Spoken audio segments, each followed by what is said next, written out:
Hi, it's the end of 2021, September right now. We've had a really hot market, a lot of new entrants into the market. Inventories have been very tight, as you know. That's going to loosen up.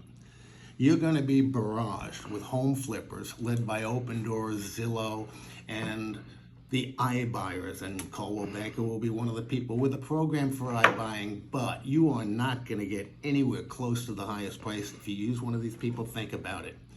Well, if a home flipper needs to buy your home very low, they don't want to carry it for a long period of time, so they have to have plenty of margin for safety in there where they are comfortable in selling it out.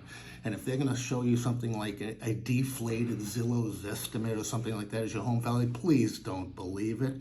Call a real agent, call people who know the market, call people who are hyper local that know your area, not somebody who bought a Zillow zip code that lives 25 miles away. Be smart. Give me a call. Let's talk about this. Thank you.